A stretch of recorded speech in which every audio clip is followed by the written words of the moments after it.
75% from the recent bottom. As you can see here, 79% gains. We're going to be talking about why investors are going to be looking at Bitcoin as the coronavirus outbreak starts to fade away. Of course, it's a very serious matter, but we've got a lot of headlines to talk about today, including the hash rate seeing lows here as the miner capitation continues, the confirmed transactions per day seeing some new lows for the last year, as well as the crypto fear and greed index still at extreme fear. And then we're going to be looking at some Google trends here, buy stocks soaring over the last 5 years, and why this is important for Bitcoin as it decouples with equity markets. And of course, we've got some more drama here. You can see 2 GOP senators face questions over stock sales ahead of markets coronavirus slide. We've got a lot to go over in this article. It's going to be very interesting, and I can't wait to hear your guys' thoughts on this. Make sure to like this video and subscribe if you guys haven't already. And we're going to be looking at something Ray Dalio recently said. But first and foremost, I want to talk about Bitcoin's technical analysis, because we have a very, very, very important falling wedge here for me. You can see we are still within this falling wedge, finding support inside of this falling wedge, which is a bullish pattern. For those of you that are not in our Discord group, if you guys go into the trading patterns area here, you can see a falling wedge here is where there's a contraction between a consolidation and a descent, and that is a very bullish pattern. So we're going to be looking at that, and we're also going to be possibly doing a live call with our Discord group for those of you guys that are in our Discord after this live stream. So let's go ahead and first dive into this technical analysis, as I've got a lot to talk about when it comes to this technical analysis of Bitcoin, as we saw a major breakout over the last 48 hours as we've decoupled with traditional equity markets. I see we've got awesome people on live right now. Shaw, Giordfro, Hector, thank you guys for tuning in. We'll take some questions from the live audience in just a second. But first and foremost, I want you guys to realize we're going to be doing some very extensive TA here, because as we predicted in our last video, you can see we found a bottom here where we found support inside of this falling wedge. And now you can see we found resistance at the exact level that we were expecting to find resistance within this falling wedge.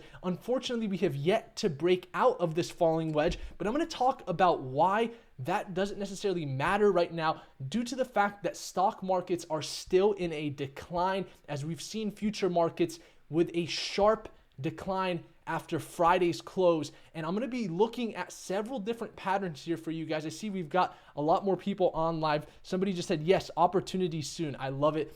Giordorfer says, thanks for making videos again. You're definitely welcome. Now, I want you guys to realize what's happening here. So first and foremost, I want to point out the bullish scenario for Bitcoin, because right now we are in a very indecisive point. And I want to be clear with this, because the fact of the matter is we saw this major breakout, but we did see major sell volume with a bearish wick at the top of this resistance around 7,000. Now understand, I am expecting extreme choppiness over the next few days, especially into the weekend. As we all know, markets in the cryptocurrency sphere are more manipulated in the weekend than any other time due to future markets being closed. Now, what's very interesting about what's happening right now is, because of the fact that we're expecting choppy action, it's really due to the fact of the derivative market crash that recently happened that brought Bitcoin down to that $3,900 level. If you guys don't know what happened with BitMEX, watch our video on Monday to understand the big issue with the crypto market seeing more volume in the derivative market versus the spot trading market, like most equities,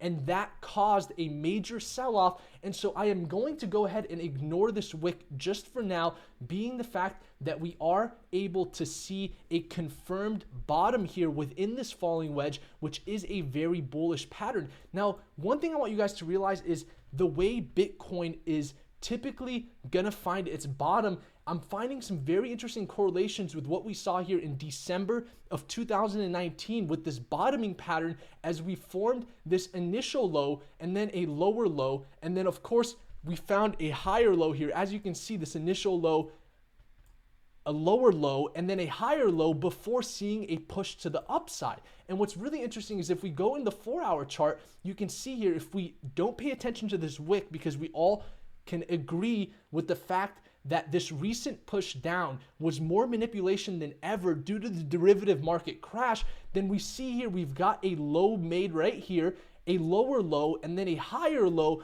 before a breakout. And Bitcoin likes to bottom out in this fashion, as you guys just saw with this previous bottom that occurred in December of 2019. So when it comes to the bullish scenario, that is one bullish potential pattern that we're seeing right now, and it mimics exactly what we saw in December of 2019.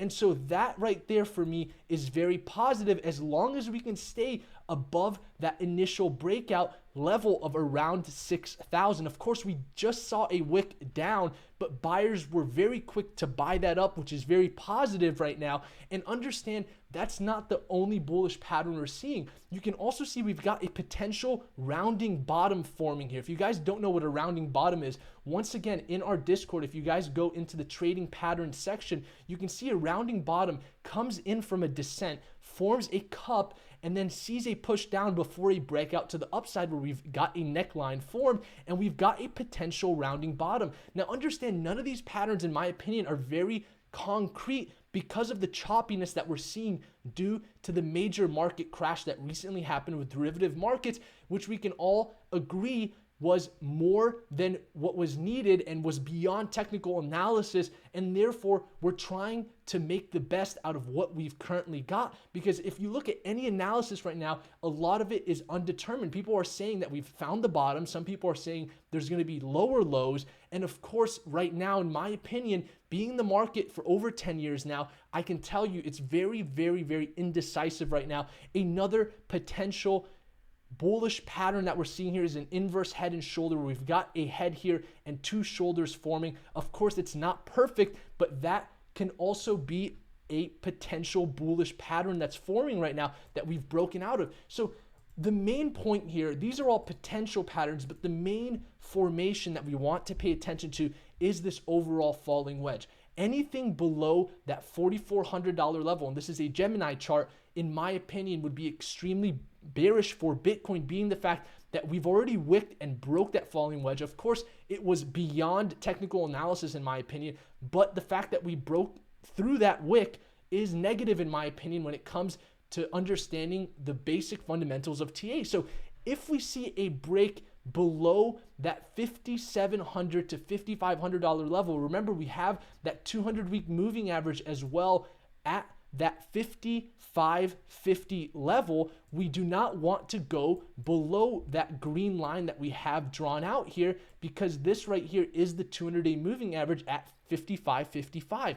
And so if you guys want my best assumption in how to determine the bullish or bearish case right now, the fact of the matter is we don't want to go below 5,500 at this point, because that would eliminate all of these bullish patterns that I've just talked to you guys about, and it would also bring us below the 200-week moving average. So preferably we stay above the $5,500 level and we consolidate between 5,500 and 7,000 over the next few days, also potentially allowing altcoins to see some action to the upside, because you can see, as we just talked about, this all being beyond technical analysis. If we look at Bitcoin dominance, when all of that occurred, you can see we saw some major volatility here with Bitcoin dominance. And Bitcoin dominance, once again, is not the best to look at when it comes to technical analysis, but you can see Bitcoin dominance is currently trending up. And so we want to potentially see this trend back down to allow some altcoins some room to breathe. And so looking at Bitcoin's chart, I'm going to go into the bearish scenario because I think it's a little bit more interesting than the bullish case right now. But understand, we want to stay above that $5,500 level and consolidate most likely between 7,000 and 5,500 at this point.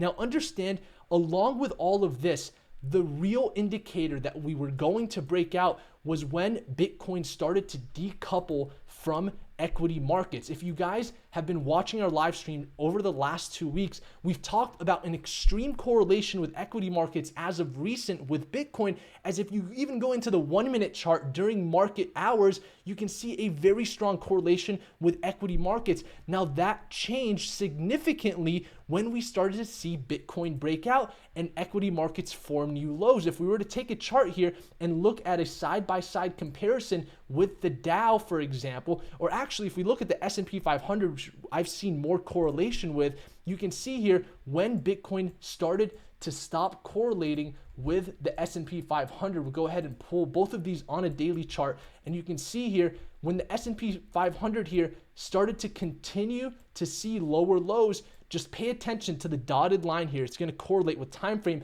You can see here it was March 16th where Bitcoin started to see a push to the upside while equity markets continued down. And it was really right here where we saw the decoupling of Bitcoin with equity markets. Now, why do I say that's important? Well, a lot of you guys have said Bitcoin is not acting as the quote unquote storage of value it's supposed to be, but I disagree. I think it's acting amazingly as a storage of value right now, and that's why the title of this video is why investors will buy Bitcoin after the coronavirus fades away. And the reason I say that is if we look at what happened with gold in 2008, which was the primary hedge against markets at the time, you can see if we go back to the recession of 2008 and we pull up a gold chart and we look at the Dow, for example, here in comparison to gold, what you can see here is very interesting in the fact that gold also saw a push down initially in 2008 with equity markets. And the reason being is it's a fundamental rule that when prices of equities go down, you want to preferably see prices of other commodities and precious metals go down as well, because if investors are trying to determine where they want to put their liquidity when markets are down and things are on sale, you want to make sure that even the commodities and precious metals are at a discount so that people and investors can see potential upside with the precious metals just as much as they'll see potential upside with the equity markets. And so you can see here in 2008, initially on the right, we've got the Dow Jones. You can see we topped out here, and gold at the time was starting to see a push to the upside. And we know that also happened with Bitcoin. And what's interesting is we really started to see the market crash around July of 2008 during the Great Recession. And you can see where we saw that major crash to the downside.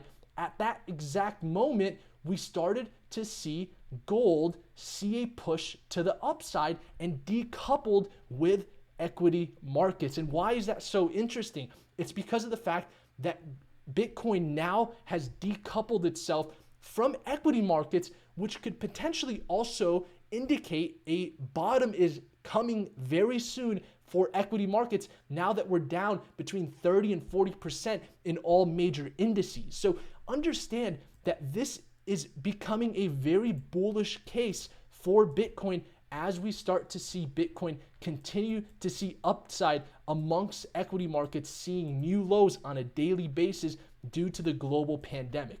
I would love to hear you guys' opinion on that little rant I just had here. I see we have Michael Saraceno on Twitter right now, Edward Park, Hector Guerrera. Thank you guys for tuning in. Buddy V in the house. If you guys have comments and questions that are thought-provoking, I'd love to hear it in the comments. And once again, I want you guys to understand there's one more thing I want you guys to realize here. Understand we're also seeing a rise in volume when it comes to Bitcoin right now as all of this occurs. And that, in my opinion, is extremely important to see right now because we want some volume coming into this. And if you guys actually look at this 4-hour chart, agree or disagree here, but in my opinion, we are seeing more buyer consistency than sell pressure here. As you can see, we've got this major buy volume here in comparison to all of the other sell volume that is a lot less in significance than this buy volume, and we're seeing a lot of green here, which is very bullish here. So understand I am still very undetermined and indecisive. You know, we definitely predicted that we were going to see a push to 7,000 as we found this falling wedge amongst all of the other analysts that weren't looking at that pattern. But at this point, we are at a middle ground where we want to stay above 5,500. and below 7,000 to consolidate in between these levels as we allow equity markets to finally catch a bottom. And as I've talked about over the last 2 weeks, I personally believe what we're really going to see is when equity markets start to see a push in liquidity come in, we're going to start to see Bitcoin rise a lot faster as gold did in 2008. Now that Bitcoin is in fact here during a recession, and of course we are entering a recession. Bank of America recently announced that we are entering a recession, but I believe it's going to be one of the fastest recessions that we get out of, and there's a lot of reasons for that, especially because in 2008 it wasn't as easy to find freelance work. It wasn't as easy to just go onto your phone and log into Uber Eats and start working for these companies and making a side hustle. So I think as soon as this virus outbreak can start to clear out, we will start to see a recovery, and it's going to be a very fast one, the same way it was a very fast drop. What's interesting is Ray Dalio didn't even catch this drop, but the senators did, the ones that were insider trading, which we're going to talk about in just a second. But I want to go over the bearish scenario here. Tiber Farka says, "Hi babe, I'm on TV." Interesting. I know somebody sent me a photo on Twitter at one point. It was me on their TV and they were watching my live stream. If you guys watch me on your TV, send me a photo of that. I think that's kind of funny to see me on your guys' television. But I'd love to hear your guys' opinion on what I just went over. One other thing I want to quickly show you guys is if we look at the DXY, which determines the strength of the dollar against major currencies, you can see we're seeing a rise in the strength of the dollar.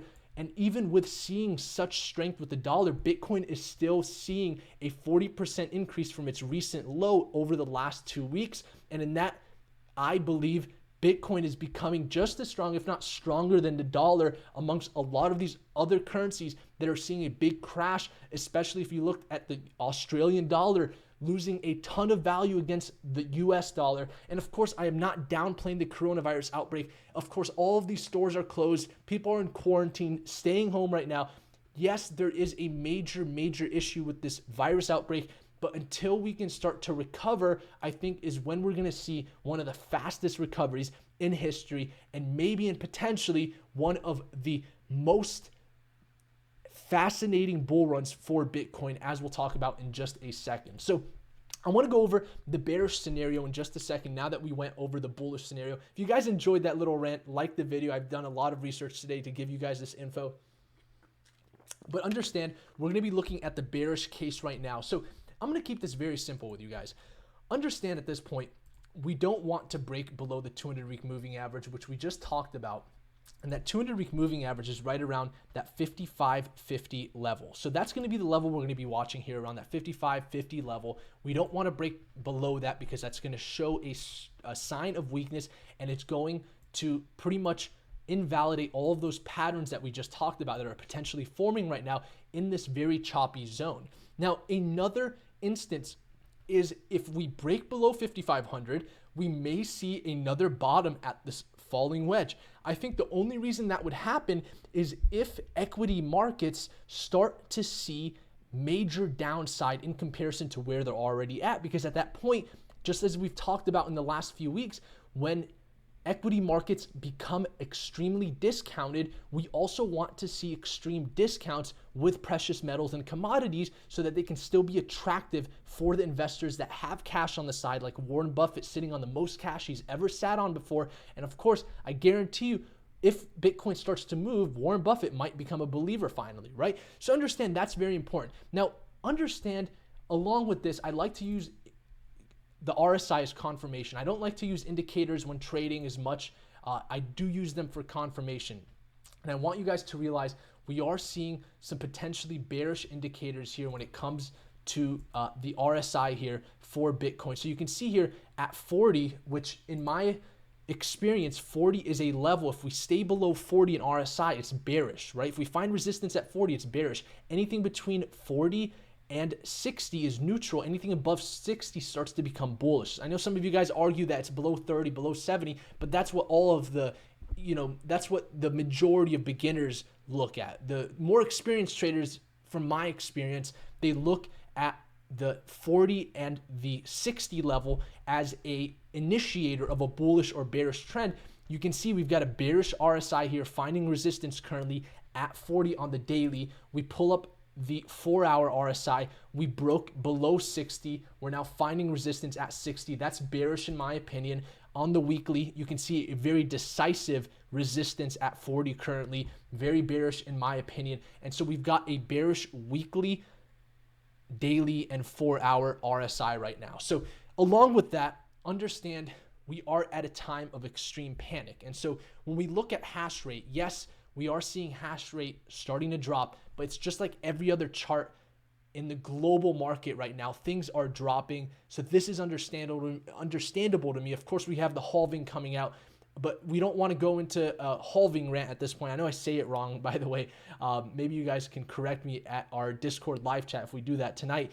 But understand that this is expected to see a lower hash rate. When we look at confirmed transactions per day, it's not looking too bad, but we are seeing lower levels. We initially broke up, but then when we saw the coronavirus outbreak really spread into the marketplace, everything started to drop. And of course, it looks like there's been less transactions with Bitcoin. And so that also not looking the best right now, but that's totally fine in my opinion, because when the fearful are fearful, be greedy. When the greedy are fearful, be greedy, right? And so you can see with the extreme fear greed index for Bitcoin currently, extreme fear can be a sign that investors are too worried. That could be a buying opportunity. We talked about that when Bitcoin was at these lower levels and we were seeing extreme fear around that $4,000 to $5,000 level. And of course, that ended up being a great entry point for Bitcoin. And so that's really the technical and fundamental analysis that I want you guys to understand. And then, of course, I want you guys to see buy stocks now on Google Trends trending extremely right now, along with buy stocks. If we type in buy gold, you can see that's also starting to trend. If we pull up the, let's do the 12-month chart, you can see over the last 12 months, we're starting to see potential new highs with people interested in buying gold. If we type in buy Bitcoin, it's actually not that good. I've seen this chart. I don't see this as anything significant because we saw something similar in June of 2019, but that was the time that Bitcoin was starting to soar back up towards 14,000. So that could potentially be bullish for Bitcoin. And so Google Trends, in my opinion, is showing the fact that people are becoming bullish about stocks. And why that's important is because remember, when equity markets start to go up, I'm expecting a amplified uptrend for Bitcoin, as we saw with gold in 2008, and now Bitcoin being here, acting as what it was meant to act for, and what Satoshi Nakamoto wrote Bitcoin's white paper for, which is a global recession. And it's the first time it's going to be able to act in the true form of what it needs to act as, because there's so much corruption in the traditional government federal currency right now. If you look at this article, it's fascinating to me. This is extremely fascinating. I want to hear you guys' opinion on this. I'm sure you guys heard of this before. I'm going to give you my thoughts on this. 2 GOP senators face questions over stock sales ahead of the market's coronavirus outbreak. Senate Chairman Richard Burr is facing questions about his decision to sell between $630,000 and $1.7 million worth of stock 1 week before global financial markets began a historic slide in response to the coronavirus pandemic. A second Republican senator, Kelly Loeffler, also sold large amounts of stock in late January and early February when U.S. markets were hitting all-time highs. Now, it gets really interesting here.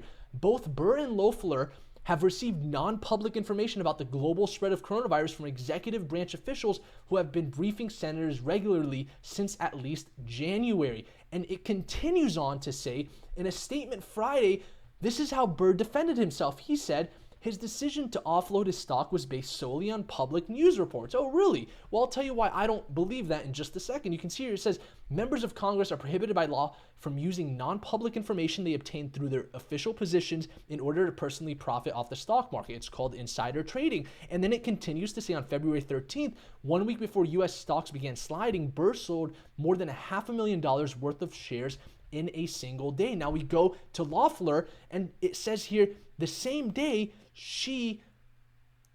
the Loeffler Senate committee hosted a private senators-only briefing about the spread of the new coronavirus. Loeffler and her husband sold shares worth between $1.25 and $3.1 million. She said the senators does not make investment decisions for her portfolio. Investment decisions are made by multiple third-party advisors without her or her husband's knowledge or involvement. Really? Well, I'd love to know who your financial advisor is if he's able to predict a market sell-off, because guess what? Ray Dalio, the one that earned money in 2008's global recession, known as one of the best investors in the world, was also caught off guard by the coronavirus. So you're telling me the largest hedge fund in the world, Bridgewater Associates, ran by Ray Dalio, the infamous Ray Dalio. You guys know I love Principles, his book. You're telling me your financial advisor is better than Ray Dalio and his millions of dollars, if not billions of dollars worth of research and equipment and systems that he utilizes to determine and predict things like this? You can see here it says Ray Dalio caught wrong-footed with big losses at Bridgewater Fund. So you're telling me your senator's financial advisor is better than Ray Dalio? Well, I'd love to have that financial advisor's phone number, because let's see how he advised his other clients, right? Did they sell off a week before the major crash? The founder of the world's largest hedge fund has admitted his Bridgewater Associates were caught off guard during this month's coronavirus-led market turmoil, as its flagship fund dropped about 20% for the year following sharp reversals in stocks, bonds, commodities, and credit. Ray Dalio says we did not know how to navigate the virus and chose not to because we didn't think we had an edge in trading it, so we stayed in our positions, and in retrospect, we should have cut all risks. I'd love to hear you guys' opinion on that, but that, in my opinion, shows you the power of Bitcoin and why it matters in the world today, and this is why it was created by Satoshi Nakamoto in his white papers. Edward Park says, I too believe the markets will turn around once the virus issue has been resolved. Absolutely. You look at the history of financial markets, we look at the traditional S&P 500, and it has a record-breaking win streak. I don't expect this to continue, but of course it's a very serious issue right now, and it's one of the most serious issues that we've experienced as an economy because of how fast it hit us, and of course it's going to cause turmoil, it's going to cause decline, but the same way it happened so fast, I believe it will recover extremely fast. So Tiber says, do you use MACD? I used to use MACD a lot, but not as much as of recent. PS says, about the title of the video, of course, everything will push after the virus is contained. Same as stocks, commodities, everything will go. Well, what I'm saying is Bitcoin is going to push further than all of these commodities and precious metals and stocks. And I say that because when we look at gold in 2008, when it was really used to its highest potential as a storage of value, you can see that's when gold saw a major breakout to the upside. And so this is 2008 right here. Look at how much upside it saw, how violent of an upbreak that was. And I expect that very similarly to happen for Bitcoin, as this time we've got a digital version of gold in the market like we didn't have in 2008. I hope that answers your question there. Michael from Twitter says, pretty ironic, Fed printing money while BTC becoming the scarcest asset in the planet in 2 months. I agree 100%. There's a lot of great fundamentals right now for Bitcoin, and it's going to be very important to watch this falling wedge as we predicted in our last video, as we found resistance at that $7,000 level, and we want to see a potential consolidation between 5,500 and 7,000, in my opinion, to be confident in the fact that we are going to potentially see a move to the upside as we progress in this situation. So let's see if we've got any other questions or comments here. And we will be wrapping up this live stream. If you guys enjoyed this video, make sure to hit that like button. I appreciate each and every one of you guys being tuned. If you guys have any other questions, I'd love to answer those questions, but I will be wrapping this up in just a second. If you guys would like, I know we talked about doing a live call here. I'm thinking it's a little bit too late. It's Friday night. So I don't know if you guys want to do the live call or not. It's up to you. Why don't we do it? So if you guys would like, I'm going to go ahead and wrap this video up, but I am going to be going on our Discord onto the voice chat with my microphone. If you guys want to actually talk to me and others, and if you're an introvert, that's fine. You can stay into the live call and just listen in. I'm going to talk to you guys about some of the things that some of the private hedge fund managers in the cryptocurrency sphere have been detailing with me. Of course, I don't want to mention all of that in the video publicly, but I wouldn't mind doing that in a private live chat. For those of you guys that are not in our Discord, the link is discord.gg/profits. Once you verify your account, just join in here on voice chat. We'll go ahead and let you guys start joining in right now. We'll do a quick 15 to 30 minute night owl for you guys and talk a little bit about what's happening right now. And I'll talk to you guys a little bit about what some of the hedge fund managers are saying about this Bitcoin decoupling. And we'll wrap this video up. I don't want to take too much of your guys' Friday night here, but we'll go ahead and do a quick live call for those of you guys that want to join in. I know it's a little bit late. We might not have that many people. I see we've got 2 people already joining in. So we'll go ahead and start that live call in our Discord. The link is in the description below. And I appreciate you guys tuning in today. We'll wrap this live stream up early since we're going to be heading into this Discord live chat. And I'll talk to you guys a little bit about what the private sector is saying on all of this. But just remember, at the end of the day, we're looking at 5,500 as that support level here at that 200-week moving average, and 7,000 currently as that resistance of this falling wedge. If we can break out to the upside from this falling wedge, things will become extremely bullish from Bitcoin. I'm not expecting that. I'm expecting some sort of consolidation along this area. We don't want to go below 5,500 right now, because anything below this zone can turn bearish really quick and put bears in control. And so what we want to see is a consolidation on this upside. And then, of course, from there, we have to watch equity markets and see, are we going to see major sell-off in equity markets? Because if we do, the issue with that is Bitcoin might need to be more discounted to be attractive for investors. But if not, then Bitcoin can start to become what it's meant to be, as a hedge against this market and a storage of value for cash, as the Fed keep printing trillions of dollars a day now. I think they announced that today, trillions of dollars until the end of this month of repo loans and things of that nature, which will just continue devaluing the dollar. So, I saw somebody's comment the other day. It was like, why do we pay taxes if you can just print money, right? So I see we've got some people in our live chat already. I know we don't have too many people joining in, but I will be on the Discord for you guys. Thank you guys for tuning in. I know this was a little bit late. I'll try to start making the live streams a little bit earlier so we can get these live chats a little bit bigger. But I see we already have a ton of people in there. So we'll head over to the Discord. Thank you guys for tuning in, and I will see you guys on Monday. Remember, the weekends are manipulated, so be careful in the market. Thank you guys.